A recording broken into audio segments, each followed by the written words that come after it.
Yes, sitting sir. with Eric, producer. Executive producer, yeah.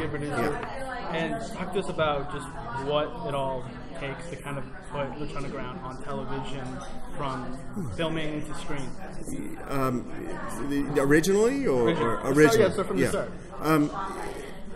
The development of Lucha Underground was sort of a long process that developed fairly slowly. I was actually probably asked about it, say, about 4 years ago. My boss, Mark Burnett, he loves combat sports, just loves it. You know, I did The Contender for him. I did a show called Bully Beatdown for him. I was executive producing. I know you laugh, right? You remember that crazy show? You know, so I did some MMA stuff for him when he was involved with. It was like the King of the Cage Axis fights. I sort of produced some of that material for him. So I kind of developed a little bit of expertise on shooting in and around a ring or a cage or anything where somebody gets punched in the face. That led me to being asked to do the Steve Austin season of Tough Enough. And then, not for Mark Burnett, that was for a different company, but they had my resume and they hired me to do that. And then, which led me then to Legends House for the WWE when they were getting that ready for the WWE Network. So I had now a couple of wrestling shows sort of on my resume. So Mark reached out to me and said, "Hey, I'm thinking about doing a Mexican Lucha Libre show with Robert Rodriguez," and that's pretty much all I needed to hear. I said, "Okay, well, how do we do this?" He said, "Well, take a couple months and let's start working on the development." So I met with Dorian. I met with some of the other partners on the show. They talked about kind of, you know, the sort of filled me in on a lot of, you know, Lucha Libre, what it's all about, how it's done in Mexico, how they see it done here in the U.S., and some of the, you know, we talked financially about how we could do it. And so, you know, I started to go out and scouting locations. I saw the temple. I started making phone calls to people I knew in the wrestling business, and got Chris DeJoseph's resume, met with him, met with got Chris Roach's resume, called the guys I knew from Tough Enough, Martin Casals, Evil East, Matt Cross, a couple other guys that turned me down. We just started compiling a list of people who might be interested in doing it.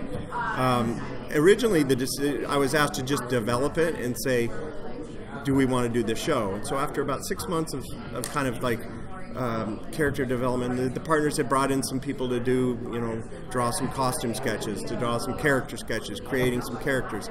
He said, "Well, do you want to do it?" And then I said, "Yeah, let's do it. This is going to be fun." And the rest is history. But it was probably a year of development before we started to really, you know, put it on tape. Yeah. And so, for people who want to get into wrestling, like, why is Lucha Underground the show? Like, why should they be? I think it's pretty user friendly, you know, for lack of a better term. I mean, I wouldn't call myself a big wrestling fan. As a kid, I watched the old WWF.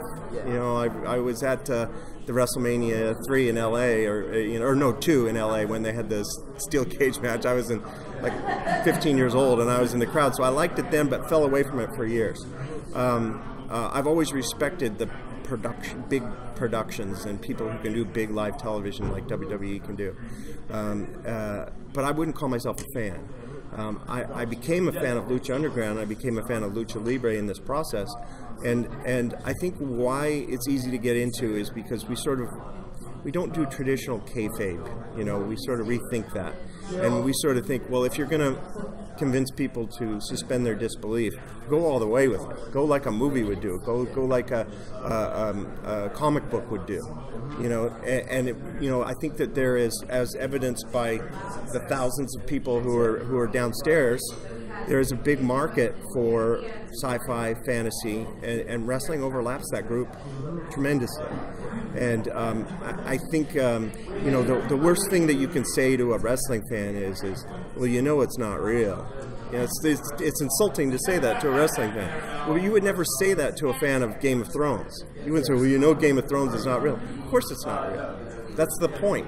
The point is we're giving you something that you can suspend your disbelief and watch along like you would any sci-fi movie or any dramatic episodic television. So that's how we treat it. Lucha Underground, it's definitely a unique way of storytelling, with pro wrestling included. Would you say that is more artistic than other outlets? I think we have that option because it's a post-production show. It's an edited show. Live television, you can't really do a lot of color correction. You can't do music editing. You can't do special effects. You can't do a lot of things that you do in the post-production process. My background is in editing. I was a reality TV editor for 15 years before I started running shows. And so I'm not a live TV guy. I'm a post-production guy. And so that's a cost savings thing too. You're going to have fewer people involved if you're taking it in the edit bay and you're doing the bulk of the work there.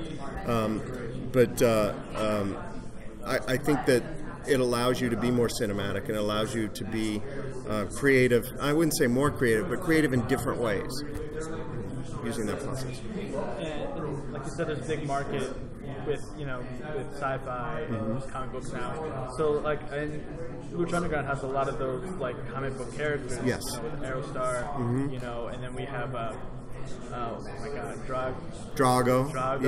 Yeah. So you bring in mysticism and sci-fi, and tell us about how you guys came up with the idea of the tribes and kind of coming up with this like mythical war. There was a manga that we sort of followed at the beginning.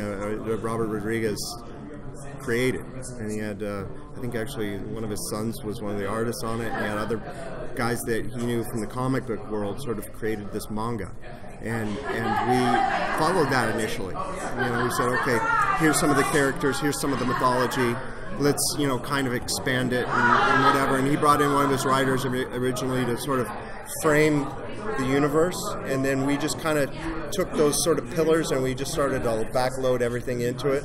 We found a job for a homeless guy and behind the behind the announce table, and we legendary homeless guy.